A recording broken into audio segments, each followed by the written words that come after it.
Hoje a gente vai dar uma olhada no que a Albedo fez com os membros executivos da Oito Dedos e por que ela era tão temida, né? Por que apesar de todas as experiências tortuosas, os membros como por exemplo a Yuma ainda demonstram uma certa lealdade a ela e ao Ainz também. Então já prepara a tua pipoquinha aí, vem comigo que a gente vai entender tudo o que aconteceu por trás das câmeras ali que o Overlord não mostrou na quarta temporada. Vamos lá!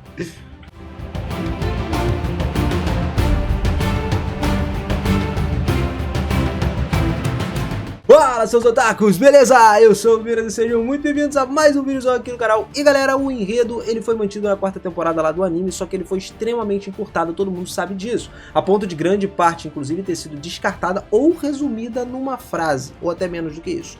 Tudo começou lá com o Ainz e Albedo percebendo que o Reino Feiticeiro ele foi completamente cortado do comércio exterior. Isso já era um problema gigante, porque o reino era basicamente composto por uma única cidade que dependia de algumas entregas externas ali de comida e tudo mais. E mesmo que os moradores pudessem se sustentar por um tempo, até mesmo abrigando algumas pessoas extras e tal, muitos fugiram antes da chegada do Ainz e as suas tropas mortos-vivas ali. Então assim, mesmo que tudo acontecesse, a economia local começou a ser devastada. As pessoas que tinham estabilidade, comercializáveis e tudo mais, elas foram embora, o que significa que a produção de mercadorias, móveis, aço, itens mágicos e até serviços de restaurantes, bancos, isso praticamente parou lá na cidade. E mesmo que o Ainz oferecesse o Reino Feiticeiro como um refúgio, os gastos continuavam. Era necessário pagar os funcionários do reino, especialmente porque muitos dos burocratas mais velhos ainda estavam ali como se fosse em treinamento, né, para assumir o controle do aparato estatal. E isso colocou uma carga enorme no ombro dos líderes, inclusive da Albedo. No volume 13 da Light Novel é mostrado que ainda tinham humanos, ou pelo menos seres vivos ali empregados pelo Reino Feiticeiro. Então sim, tinham salários para poder pagar, mas quase que nenhuma renda com pedágios ou impostos. E mesmo que o dinheiro no final das contas não fosse um problema, a produção estava paralisada. As cadeias de suprimento tinham sido todas destruídas e nenhum comerciante ousava entrar no reino para poder vender produtos. Ou seja, mesmo que tivessem dinheiro, os cidadãos não conseguiriam comprar quase nada. Ao contrário dos outros líderes mundiais que simplesmente imprimem dinheiro para resolver o problema, né, de crises e tudo mais, o Reino Feiticeiro ele foi atrás de resolver a escassez de verdade. Eles tentaram aumentar a produção dos bens essenciais e lidar com tudo isso de uma forma mais estratégica. Mas depois de aguentar a presença indesejada do Philip, a Albedo ela desabafou com a Yuma sobre o quão perturbador foi ser tocada pelo Philip. Depois ela foi até a reunião com os ramos ali, né, remanescentes da Oito Dedos, que era o Cocodol, chefe da divisão da escravidão, ele ainda estava vivo e tudo mais, e isso era algo que os outros membros invejavam muito, já que ele não tinha sido batizado no Poço das Baratas do segundo andar, lá em Nazarick. E sim, isso mesmo, as baratas deslizavam goela abaixo, irmão. Elas entravam na boca da vítima, comiam os intestinos, era uma doideira. Por dentro elas estavam morrendo, quase que levando as pessoas à morte, né? Nesse ponto a pessoa depois era curada só para poder ser devolvida e devorada novamente, né, de dentro para fora. A Yuma particularmente ela estava estressada, né, já que era pessoalmente responsável por tudo que o Philip tinha feito até o momento e também o que ele ainda faria. E olha só, as preocupações dela eram justificadas, cara. No anime ela ainda parecia relativamente normal, só que na Light Novel ela e os outros executivos estavam extremamente magros, tinham perdido muito peso por conta desse trauma. E depois de passar tantas vezes pelas baratas devorando a garganta, você desenvolve uma certa aversão severa a qualquer comida que seja seca. Isso também foi notado pelo Philip, por exemplo, que deixava claro que ele tinha certo transtorno alimentar grave. Agora, voltando ao tema da escassez aqui, a Albedo ela queria resolver a crise e com a Oito Dedos agora completamente sob o controle do Reino Feiticeiro, e enquanto ainda estava sofrendo com o ataque, né, aos seus armazéns e tal, a Oito Dedos ela ainda possuía uma imensa quantidade de influência e poder, algo que foi ilustrado pelo fato de que a Yuma, por exemplo, ainda conseguia hospedar e ajudar a formar uma nova facção política, e essa nova facção poderia até mesmo enfrentar os outros ali dos principais blocos políticos do mundo, os monarquistas, a facção aristocrática. Então, se a gente for lembrar, no caso, a Yuma era só uma das 7 ramificações restantes da Oito Dedos, já que o ramo da escravidão tinha sido praticamente dissolvido. Esse detalhe, inclusive, nem sequer foi mencionado no anime, por isso o Cocodol não era mais necessário e ele foi morto, nem tinha mais qualquer substituto, né, para sua posição. Além disso, com tantos bancos, empresas, comerciantes, oficinas, tudo sob o controle da Oito Dedos e com tantos nobres e guardas nos seus bolsos ali, eles tinham uma influência suficiente para poder enviar os traidores e evitar que grandes escassezes acontecessem no Reino Feiticeiro. Mas, mais do que isso ainda, a Oito Dedos eles receberam uma coisa muito valiosa: esqueletos. Sim, esqueletos trabalhadores, mortos-vivos que podem operar 24 horas por dia sem precisar de descanso, sem precisar de água, sem precisar de comida, até mesmo de ar. Por outro lado, a Albedo ofereceu aos Oito Dedos algo que aumentaria de forma absurda a produção dos bens que o sindicato poderia fabricar. Mas, por outro lado, agora eles estavam obrigados a negociar com o Reino Feiticeiro em termos justos. E, claro, pagar pelo trabalho dos esqueletos alugados, o que aumentou consideravelmente a fonte de receita do reino. Os 7 ramos restantes ali dos Oito Dedos agora eles perceberam algo assustador e o quão razoável e sensata tinha sido a proposta da Albedo. Era apavorante, né? É como se, tipo assim, fazer um negócio com o Reino Feiticeiro e os seus asseclas fazia certo sentido. Só que, na verdade, agora eles tinham uma escolha para se fazer. Eles ainda poderiam tentar fugir e se esconder, mas toda a demonstração das habilidades administrativas da Albedo, com a sua abordagem e tal, isso deixou claro que o Rei Feiticeiro fazia negócios. E por fim, a Albedo também deu aos Oito Dedos a tarefa de investigar qualquer indício, boato, qualquer informação sobre os itens de controle mental, que foi o que aconteceu com a Shallter lá, né? Na esperança de capturar justamente o responsável por esse ataque. E isso deixou a Albedo extremamente preocupada no final das contas, né? Também extremamente vingativa. Agora, voltando por parte da Ilma, cara, a Ilma ela começou depois disso a ficar completamente fascinada pelo Ainz. Agora, por que ela fez isso? No início, a Albedo ficou muito obcecada na Ilma, mas por quê?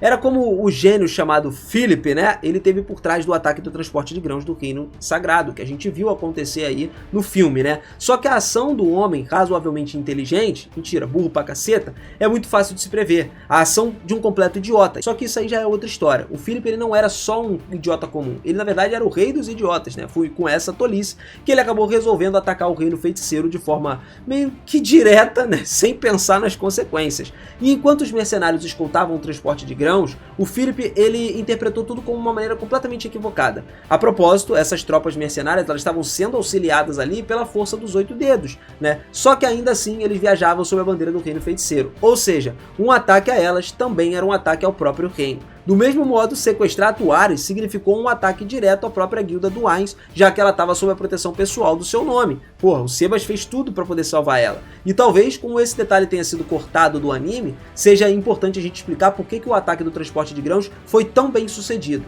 Nos livros, ali nas novels, a gente tem um ponto de vista do capitão mercenário encarregado da escolta. Ele acreditava que outra divisão dos Oito Dedos estava atacando o transporte de grãos, e por isso optou por se render muito rápido. Ele estava temendo se envolver em alguma coisa muito mais complexa, muito mais perigosa do que ele poderia lidar, ou sequer entender no final das contas, né? E ele estava certo, os camponeses armados do Philip conseguiram tomar o transporte sem lutar. A Albedo ficou furiosa com isso. Ela responsabilizou a Ilma pelas ações do Philip, suspeitando inclusive de uma certa traição. E com isso em mente, ela convocou a Ilma à tumba de Nazarick para poder prestar contas ali pelos crimes dos subordinados e diante do próprio rei feiticeiro do Ainz, na novel, né? Essa audiência aí aconteceu numa câmara especialmente preparada para a ocasião. O trono de Nazarick ele não foi usado, porque o Ainz considerou aquele espaço grande demais para uma reunião tão íntima como essa estava sendo. E portanto o Ainz encarregou os guardiões de andar ali, de decorar uma sala extra, especial, tá ligado? Para aquela audiência. Eles gostaram das tarefas e realmente se empenharam para fazer isso, algo que encheu o coração do Ainz de orgulho.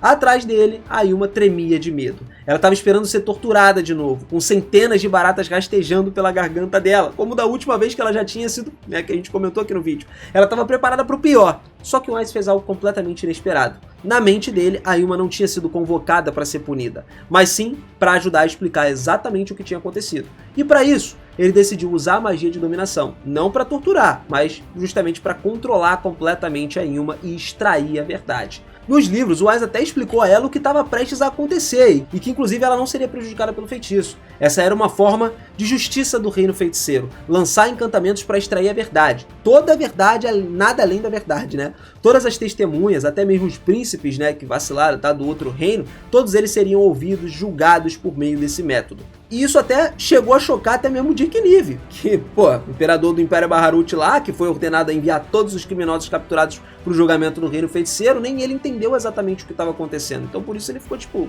tá, vamos lá, né? E só isso já deveria ser mais do que o suficiente para eliminar a taxa de criminalidade por um bom tempo, cara. Como todos os acusados eram submetidos ao feitiço da verdade, todos revelaram involuntariamente ali se tinham cometido um crime ou não. E era exatamente o que tinha feito. Nada tinha margem para erro, irmão. Não tinha como a pessoa tentar esconder, fazer qualquer coisa. Era a verdade verdadeira. E esse método era tão eficaz que o Ainz, lá, o reino feiticeiro, chegou até a devolver prisioneiros inocentes aos seus países de origem. Por quê? Eles estavam lá, ó, tenho prova de que eles estão sendo falsamente acusados, não fizeram essa parada que estão acusando eles de fazer, então minimamente vamos ter o respeito e mandar o cara de volta, pô. Não tem porque a gente ficar prendendo o cara, torturar o cara sem saber o que ele fez. Tá vendo? Pra quem acha que o Ainz é o cara do mal, os carambau aí, não é sempre assim não, tá? E eu vou te falar, essa misericórdia inesperada chocou bastante os aliados e aterrorizava também os inimigos, né? Todo mundo tinha medo do que poderia acontecer. E falando em misericórdia, né, coisa inesperada, depois que o Ainz se certificou de que a Ilma, ela não tinha feito nada de errado, que ela não possuía múltiplas personalidades, não tinha distúrbios mentais ou qualquer outra coisa que pudesse interferir nesse feitiço, ele concluiu que aquilo, na verdade, não era um grande problema. Era de boa. E aí ele percebeu que o Philip tinha agido completamente por conta própria. Nada disso tinha partido da Ilma. Algo que nenhuma outra pessoa tinha notado até aquele momento especificamente. Mas mesmo assim, os Guardiões de Andar ficaram um pouco incrédulos com o que aconteceu.